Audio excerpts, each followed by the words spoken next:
10వ రోజు అండి. అంటే అరబిక్ నెలల ప్రకారము ఈరోజు మొహర్రము మొదటి నెల అండి.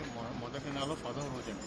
ఈరోజు ఒక ప్రత్యేకత ఏంటంటే ఇమాం హుస్సేన్ హజరత్ మొహమ్మద్ సల్లల్లాహు అలైహి వసల్లం ప్రాఫెట్ మొహమ్మద్ వారి మనవడిని ఈరోజు అతి దారుణంగా యజీద్ అని పాలకులు ఇరాక్లోని కర్బలా ప్రాంతంలో 3 రోజులు మంచినీళ్ళు కనీసం ఆహారం ఏం లేకుండా చెప్పారండి.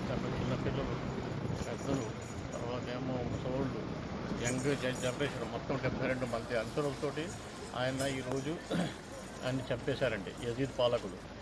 వాళ్ళ నియంత్రణ వాళ్ళు చేసిన ఈ దుశ్చర్యని మనం అందరం ముస్లిమ్స్ సోదరులు, ముఖ్యంగా షియా మతస్థులు మరియు సున్ని మతస్థులు కూడా చాలామంది ఈ రోజుని చాలా పవిత్రంగా, చాలా ఒక సంతాప దినంగా భావించండి. ప్రపంచంలో అన్ని నలుమూలలో కూడా ఈ మొహర్రం పండుగ జరుపుకుంటారండి. ముఖ్యంగా ఇండియాలో కూడా చాలా ఎక్కువ మంది అండి జరుపుకుంటున్నారండి. ముస్లిమ్స్, నాన్ ముస్లిమ్స్ కూడా ఈ పండగ కాదండి, సంతాప దినాలని ప్రకటిస్తారండి, సంతాప దినాలు చేసుకుంటారండి.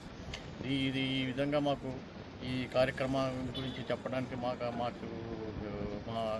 మా ఇంటర్వ్యూ తీసుకున్నందుకు మేము ధన్యవాదాలు తెలియజేసుకుంటున్నాము. ఈ మా ఉర్దూ నెలల్లో మొదటి నెల అండి ఇది మొహరము. ఈ 10వ తారీఖు అంటే ఇవాళ 10వ రోజు అండి ఈ మొహరం తాలూకా దీనిలో ఈ ముహమ్మద్ ప్రవక్త గారి మనవడిని అతి దారుణంగా, అతి కిరాతకంగా వారిని, వారి సంతతిని, మగవాళ్ళు అనేవారు ఎవరు లేకుండా అందరినీ వధించేశారండి.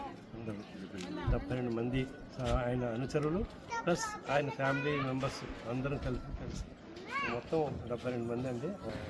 పెళ్ళిళ్ళు అలాంటి ఏమీ శుభకార్యాలు ఏమి చేసుకోకుండా మామూలుగా ఏంటంటే సంతాపజనాలు అన్నీ జరుపుతామండి.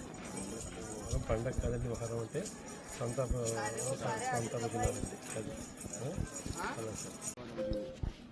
ఆషూరా అంటారు.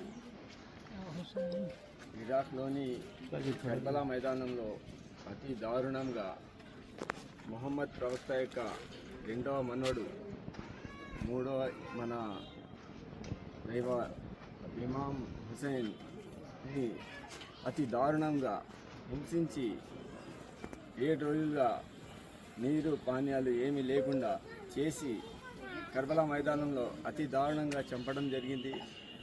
దానికి నిరసనగా మేము నిరసిస్తూ మాతం చేస్తూ ప్రతి సంవత్సరం ప్రతి పంజాబ్ నుంచి మఠాన్ని తీసి మనం ఈరోజు ఆషూరా యొక్క మాతం నిర్వహిస్తూ మనము ఈ శోక నివాళిని మేము అర్పిస్తాము.